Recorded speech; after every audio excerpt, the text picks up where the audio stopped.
Hi, and welcome. You're listening to the X22 Report. My name is Dave, and this is episode 1517A, and today's date is March 9th, 2018, and the title of the episode is POTUS will ask the people, do we need the Fed?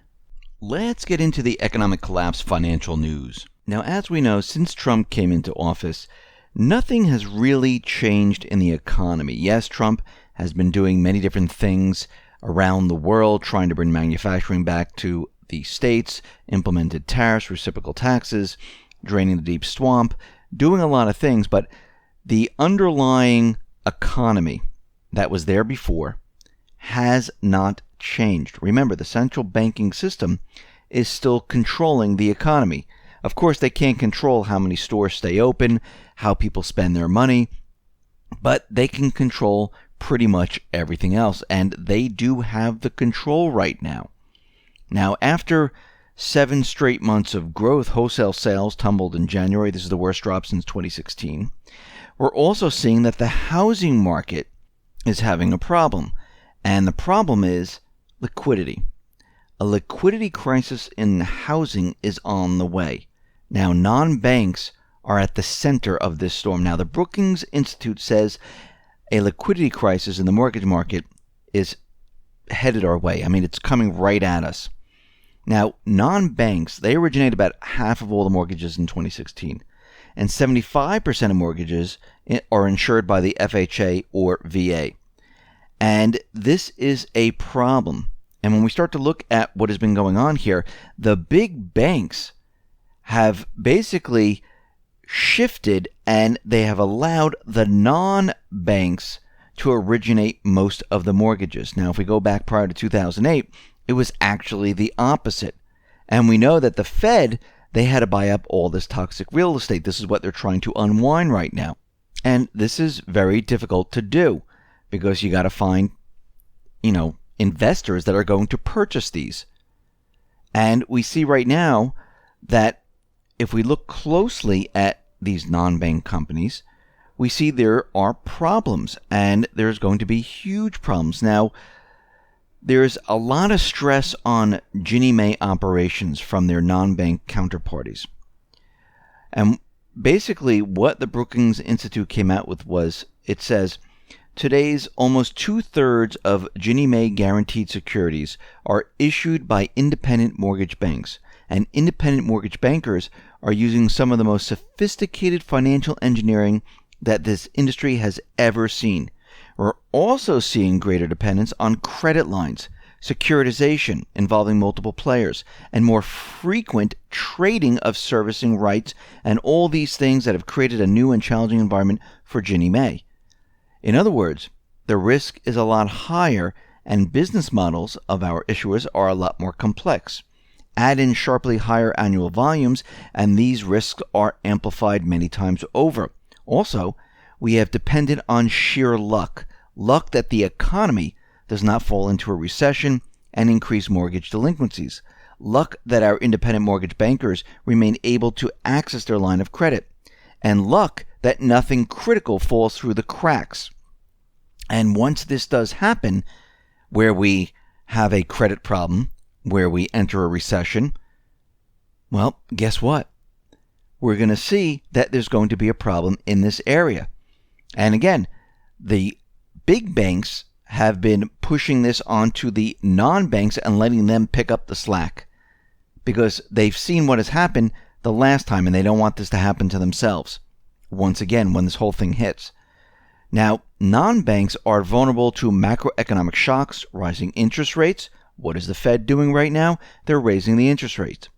Home price declines. We're starting to see home prices starting to decline. And job losses.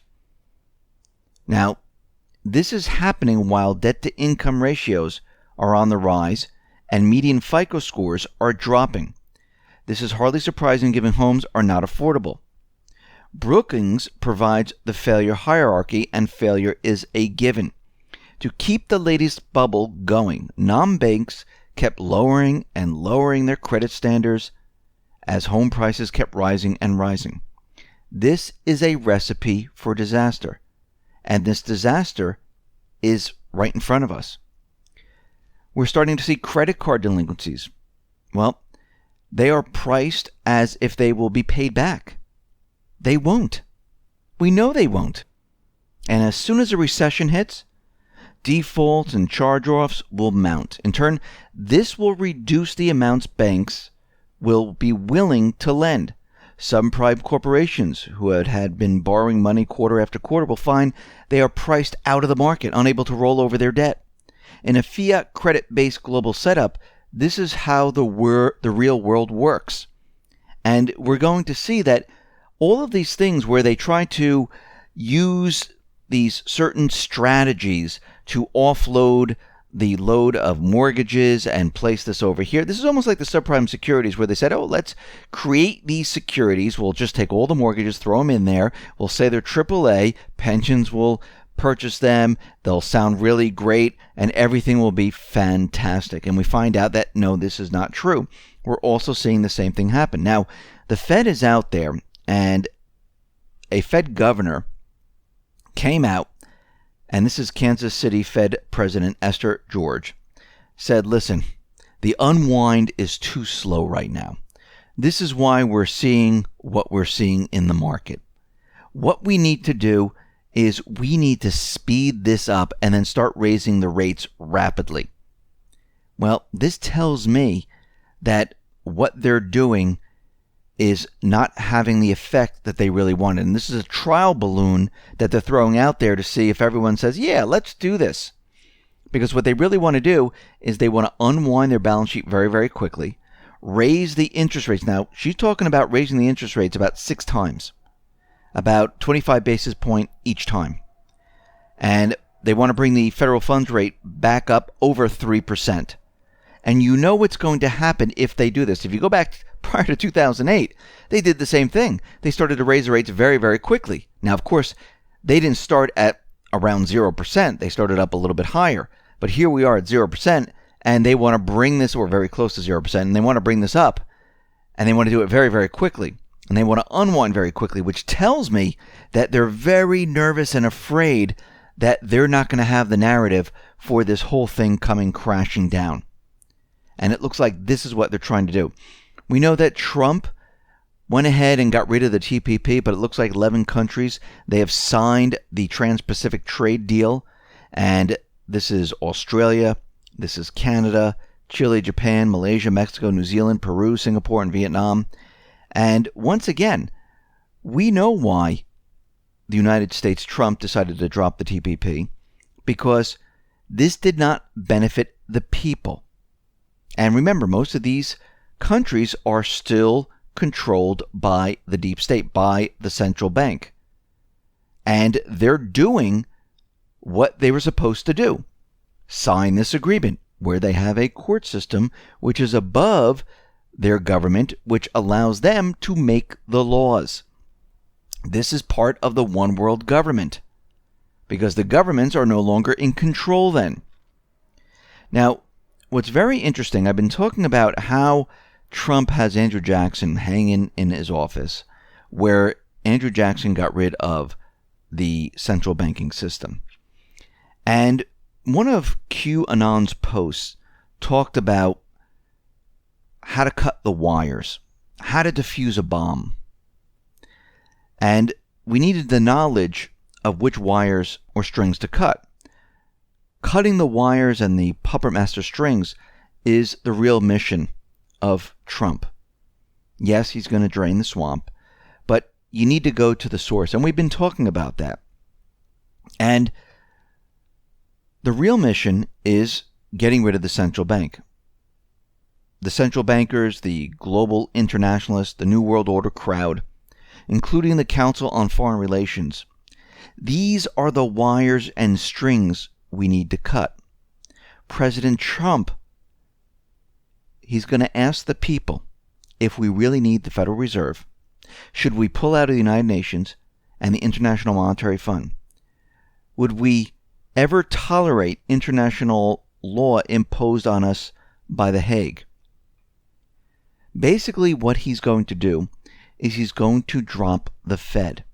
And of course, it always comes back to the people. If the people decide yes, this is the right thing to do, he will do this. This is what Q continually says. What happens if he drops the Fed? What happens if the Fed no longer controls the economic system? Now think about this for a second. All those Federal Reserve notes, what happens? Well, they are no longer currency for us. Think about JFK. He tried to issue a silver certificate.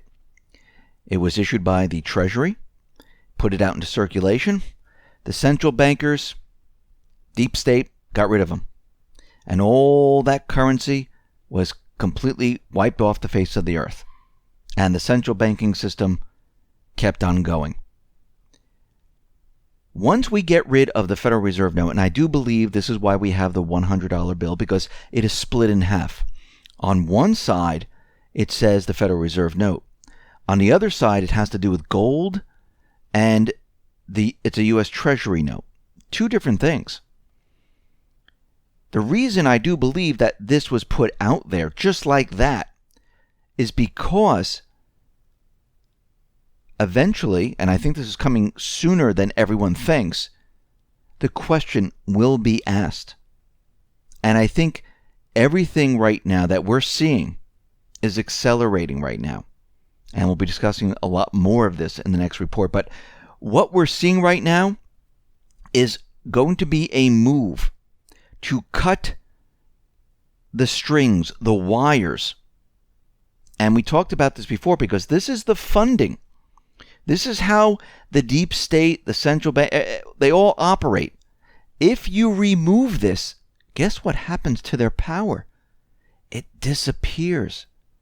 You can't put a country into debt. You can't do any of this stuff. And their currency disappears. This is the reset, everyone. This is the reset where the Federal Reserve note will no longer exist. A new currency is going to take its place. And this is going to happen. It has to happen before Trump leaves office. Or what was the whole point of all of this? Now, maybe he'll be there for another 4 years. We don't know. But at this point, he doesn't know this. And he knows he only has a certain amount of time to do all of this. And I think everything is accelerating right now. And I think you need to be ready and prepared because I think this is all going to go into hyperdrive. And I think we're going to see news out there like we've never seen before. Listen, everyone, thanks a lot for listening. Be well, be safe, and especially be prepared. Thanks a lot.